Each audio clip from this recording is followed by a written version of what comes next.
Hi, this is Chris at Fox 5 in Washington, D.C. Juliette, how are you? Hi, I'm good. Thanks so much for spending some time with us. Thanks. All right, so revisiting Cape Fear after 35 years. Yeah. What was that experience like? And did you ever imagine that when you were 17 or 18 years old on that set, that this story would still be a part of your life all these years later? I never imagined it, nor did I know how important it would be to my career and to my life.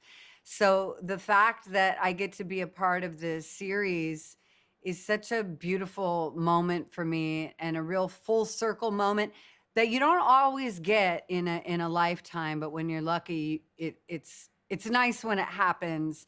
And so Nick, the show creator, when he came to me with an idea, I was so excited to know what it was. He came to me early on before it was fully developed.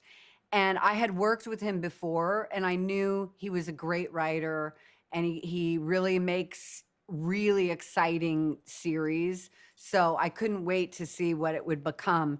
And then when he gave me the 3-page backstory of who Crystal was, what she's after, I thought this is exciting. Well, without getting too spoilery for anyone who may not Yeah. be all caught up in everything like around, this time around, you actually get to play a role, a person who scares the psycho in the series. What did that feel like? I think that was important. I think it was important, and I'm so glad Nick did that.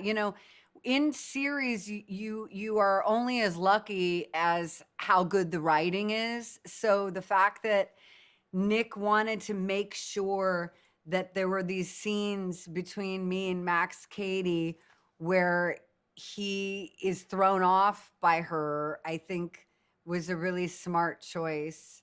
And we had a lot of fun. Javier and I we had good days working because when you have a lot of respect for each other, it makes what you do exciting. Yeah, because he plays darkness really well, but also a lot of I've worked with so many greats of cinema, and it's nice. I come to the table with my own history and respect that's given, so it's fun. It's fun to be able to play. Well, you are one of the greats of cinema. Oh, And thank speaking of that you. history, I loved in your Instagram post that you put that in the new Cape Fear series, everyone has a past. How does your past sort of influence not only the roles that you take on, but also the actor that you are today? I just have a deep understanding of conflict, of pain, of suffering, of joy, of being at odds with oneself. For me, the best characters are what you reveal and what you conceal. And when those two things are at odds, it creates this really nice friction and energy.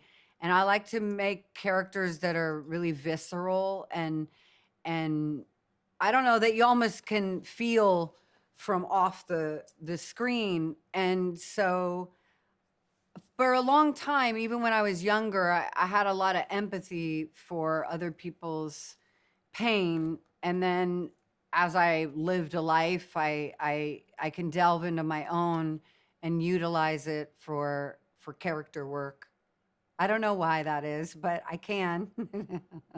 Well, I also love that you have such a soft spot for animals, and I think that Yes. just goes to show you just how I mean, there's something about animals that they're just so innocent and precious, and I just love how, all of that feeling and pain and humanity gets to kind of express in that. Oh, Before I thanks. let you go, did you get to have any advice for Lily playing the daughter of the Bowdens this time around, or is the role so different that you just trusted her to kind of go for it herself? Oh, I just gave her a big hug. I gave her a big hug. And anytime I work with people that were once my age on a set, I just let them know I'm always here. If they ever, any challenges they face, I always just like to be here and just encourage that they take care of themselves and take time away from the work of it. And but she's really magical. Lily is she's really special because she has such range